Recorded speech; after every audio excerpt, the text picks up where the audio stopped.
Time for business news now. We're joined on set by Stephen Carroll for that. Stephen, you've been looking at the effect of the EU's latest moves on Belarus, notably on air travel. Yeah, that's right. So as we were just hearing there, the EU banning the Belarusian state airline from EU airspace and recommending that EU airlines avoid flying over the country. We can already see the effect of that on the flight tracking website Flight Radar. Very few planes visible over Belarus this morning. That map is from about an hour ago.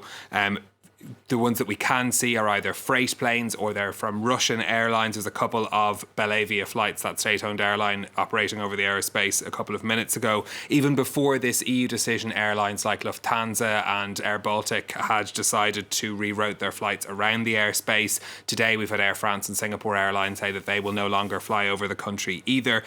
Belarus isn't a major international flight hub, but it is on the path for many airplanes to fly from Western Europe to Russia and to Asia as well. If we take a look at the route that this British Airways flight took today from Bangkok to London, you can see very much avoiding Belarusian airspace there, flying over Lithuania instead. So that's going to be something we're going to see more of in the coming days. And what about the financial consequences of this, Stephen? So for airlines, higher fuel costs, of course, if they're spending longer in the sky than they would have before. Ryanair did say on Monday that for north-south routes connecting to the Baltic states, there wouldn't really be much of a change for them to have to avoid Belarus on their routes. The European agency Eurocontrol says that last week around 2,500 flights used Belarus's airspace. Around 400 of those were the state-owned airline Belavia.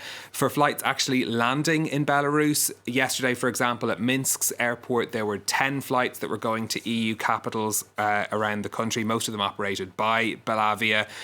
Fairly minor impact then on the schedules of European airlines, particularly at a time when air travel is already down so much because of coronavirus. But for the government in Belarus, there will be a financial effect as well, not only because of what's happening with the state-owned airline, but also they're losing the fees that airlines would otherwise pay to fly through their airspace. It's worth around $500 per flight, according to a government official in Belarus. That's totaling millions of dollars a year. Okay, well, let's turn to some other business news now. And two major car makers are under pressure to stop production in India because of COVID-19. So Hyundai has agreed to suspend production at its plant in Tamil Nadu state for 5 days after 2 workers there died from COVID-19. Staff had staged a brief sit-in protest over safety concerns at that plant. Meanwhile, workers at a Renault Nissan plant in the same state will go on strike this Wednesday because they say COVID safety demands there haven't been met. The car maker says that it is following COVID protocols. Turning next to China, and more companies there are using trains to ship their goods to Europe. Yeah, the number of trains on the 11,000 kilometre route has risen sharply as economies have started opening up after COVID-19. Companies say it can be faster than shipping by sea, especially given the long backlogs that we've seen in sea freight. Shirley Sitbon has the story. This railway line was opened 2 years ago to transport goods from the eastern coast of China all the way to Western Europe. 3 trains used to make that 11,000-kilometer journey every week. But since the economy restarted after COVID lockdowns, weekly traffic has grown to 14 trains. This line is part of the new Silk Road, with some 20 stations in China heading all the way to Spain and the UK. The journey takes about 20 days.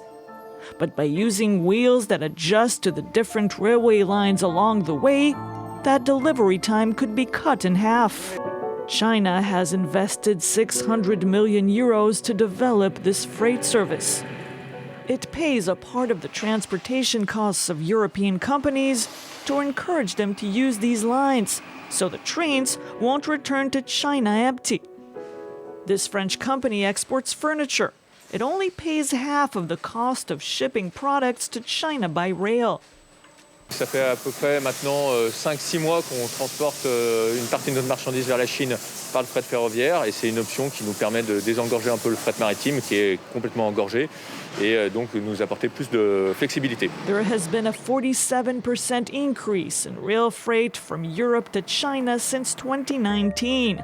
Trains transport about 5% of goods between them. Let's take a look at what's happening in the markets next for you. European shares starting the day with some gains, although not very much, it has to be said. That's following gains on Wall Street on Monday. technology and financial firms among those seeing rises at the start of trading. The DAX in Frankfurt up 0.75%. Similar picture in Asia earlier. Gains across most of the Asian markets. Shanghai and Hong Kong both up over 1%. This as investor fears around inflation have eased. We are also keeping an eye on the price of Bitcoin today. It's been rising again over the past 24 hours. This following... Guess what? A tweet from Elon Musk. This in support of a group that are trying to make mining the cryptocurrency more environmentally friendly. According to CoinDesk, Bitcoin's up around 9% in the past 24 hours. And Elon Musk keeps his influence over this sector. It's quite incredible what the difference a tweet can make. Sure is. Stephen Carroll with our business news. Thanks indeed for that. Time now to take a look through today's